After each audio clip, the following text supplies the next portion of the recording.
Bismillahirrahmanirrahim. Assalamualaikum warahmatullahi wabarakatuh. Alhamdulillah kita jumpa lagi di siri telaah pada tahun 2026 ini.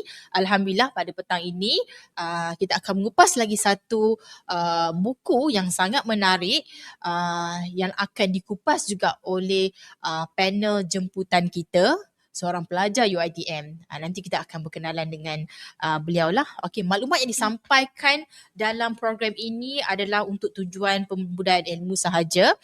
Ianya hanyalah komen dan pendapat peribadi panel dan bukan pendirian rasmi universiti. Pihak universiti tidak akan bertanggungjawab mengenai komen dan juga pendapat yang dikeluarkan oleh panel. Justru itu, siri telaah ini dibawakan khas dari Studio Pita UiTM Shah Alam. Untuk makluman, ini merupakan program pembudayaan ilmu dan juga perkongsian pengetahuan. Untuk makluman viewers di luar sana, telaah ini merupakan satu platform pengajian dan platform perbincangan ilmiah yang memberikan penekanan kepada pembacaan, penelitian, penghayatan teks atau isu secara mendalam dalam suasana beradab dan berstruktur. Alhamdulillah pada petang ini ada seorang lagi panel yang sudi bersama kita untuk mengupas satu lagi buku yang ada di koleksi Perpustakaan Tun Abdul Razak I di UiTM Shah Alam. Alhamdulillah, saya Puan Siti Rahayu binti Muhammad Isu selaku moderator pada siri telaah pada kali ini merasakan sangat bertuah. Buku yang akan dikupas pada petang ini adalah Tun Hussein On Permata Menara Gading yang diterbitkan pada tahun 2009. Siapa yang akan menjadi yang mengupas buku ini? Kita jemput Saudari Siti Nurfiza. So Alhamdulillah, Assalamualaikum dan selamat datang kepada, kita boleh panggil Fiza Boleh. Kita boleh panggil Fiza. Selamat datang kepada siri telaah pada kali ini. Sebelum kita tanyakan soalan dan mengupas dengan lebih lanjut lagi mengenai buku ini, kita nak berkenalan dulu dengan saudari Siti Nurfiza. So silakan Siti Nurfiza kenalkan diri dan juga sedikit latar belakang mengenai Fiza. Silakan. Assalamualaikum warahmatullahi wabarakatuh. Sebelum itu saya nak ucapkan terima kasih kepada Puan Rahayu, moderator kita pada hari ini kerana memberi saya peluang untuk mengikuti siri telaah pada kali ini. Jadi nama saya Siti Nurfiza. Saya merupakan pelajar daripada Fakulti Sains Maklumat bagi program pengurusan perpustakaan semester akhir di kampus UiTM Puncak Perdana. Dan hari ini saya nak berkongsi satu buku yang bertajuk Permata Menara Gading, Tun Hussein On. Boleh kongsikan dengan viewers di luar sana, saudari Fiza, kenapa buku ini dipilih? Daripada buku-buku yang ada di perpustakaan. Okey, baik. Pertama, saya memilih buku ini sebab saya sangat menyukai sejarah. Kedua, saya nak ajak rakan-rakan seumuran macam saya untuk lebih mengenali Perdana Menteri ketiga kita iaitu Tun Hussein On. Sebab bagi saya buku ni sendiri dia bukan sahaja menceritakan tentang kisah hidup Tun Hussein On, tetapi buku ni juga dia menonjolkan bahawa Tun Hussein On ni merupakan salah satu pemimpin yang sangat dihormati dan merupakan salah satu contoh pemimpin yang baik di Malaysia. Okey, bila bercakap mengenai Tun Hussein On, iaitu Perdana Menteri Malaysia yang ketiga, mungkin ada yang kurang mengenali beliau.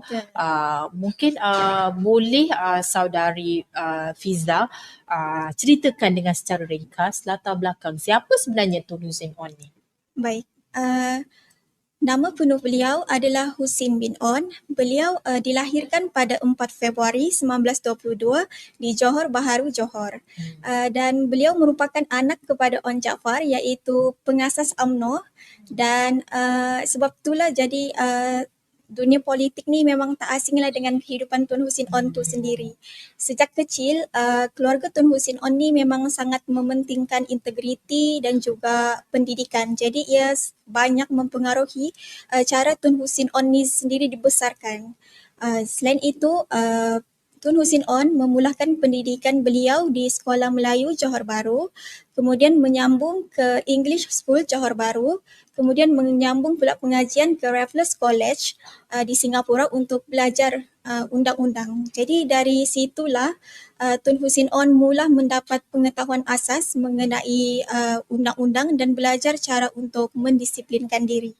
Selepas beliau tamat belajar, beliau mula bekerja dalam perkhidmatan awam sebagai pegawai undang-undang. Dalam masa yang sama, beliau mula aktif dalam dunia politik untuk mengikuti jejak ayahnya dalam UMNO. Jadi dari pengalaman inilah sebenarnya yang membentuk beliau menjadi seorang yang berdedikasi, bertanggungjawab serta berdisiplin dan akhirnya menjadi asas kepada kepimpinan beliau apabila beliau menjadi Perdana Menteri ketiga Malaysia sendiri. Kalau dari segi yang saudari Fiza bagi tahu kita tadi, Tun Husin On ni merupakan orang kata politik tu tidak asing lagi di dalam keluarga Tun sendiri. Bagaimana pengalaman awal Tun Husin On dalam politik membantu beliau menjadi seorang pemimpin yang berwibawa? Okey, berdasarkan apa yang hasil daripada bacaan saya, Tun Husin On mula terlibat dalam dunia politik ni melalui UMNO dan beberapa jawatan kuasa parti.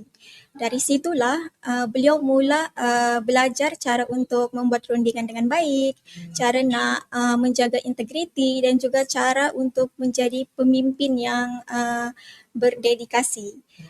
Dari semua pengalaman awal inilah yang membentuk beliau untuk menjadi seorang pemimpin yang cekap, bijak mengurus negara serta mampu untuk menyatukan rakyat. Okey.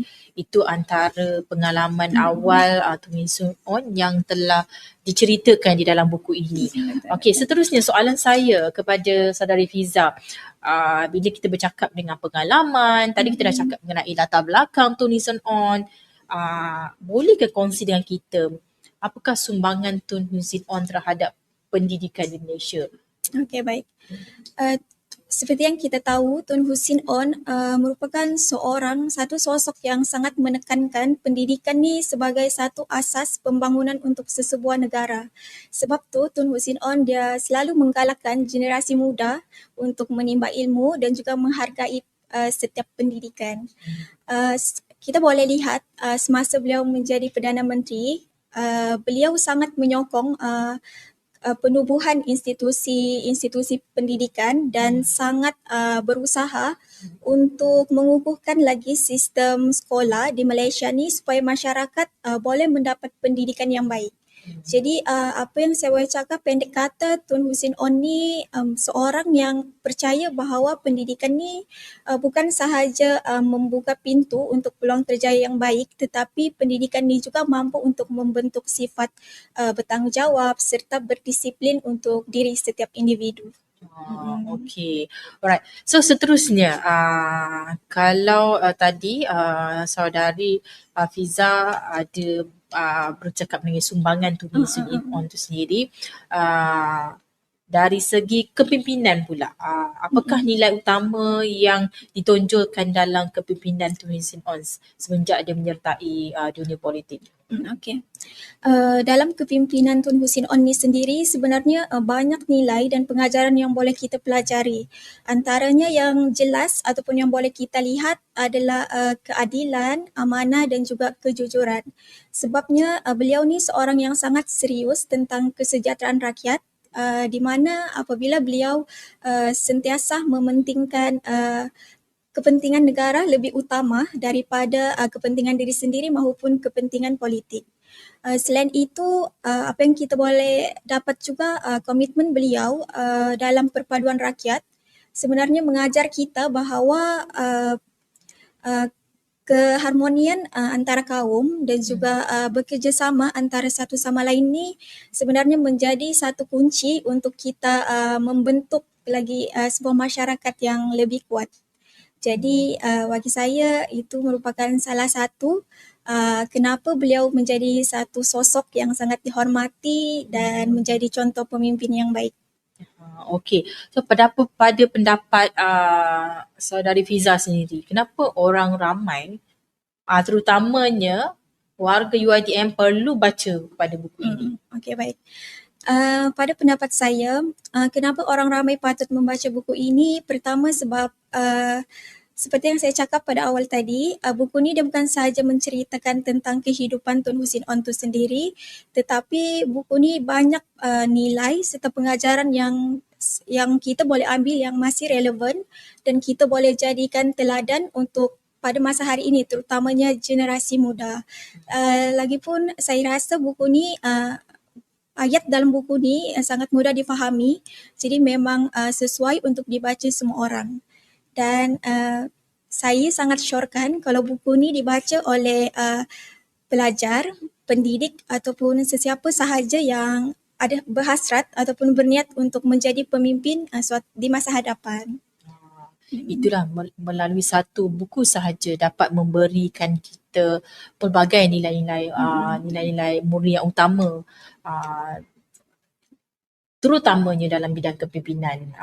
So saya sebenarnya nak mohon untuk saudari Fiza, boleh tak kita tahu ini buku ini sangat sesuai untuk semua orang kan, tetapi kalau untuk yang generasi yang baru sekarang ni, apakah nasihat ataupun saranan lah daripada saudari sendiri untuk membaca buku, tak semestinya buku ini tetapi buku yang genrenya lebih kurang kepada buku-buku yang berkisarkan mengenai sejarah. Okey.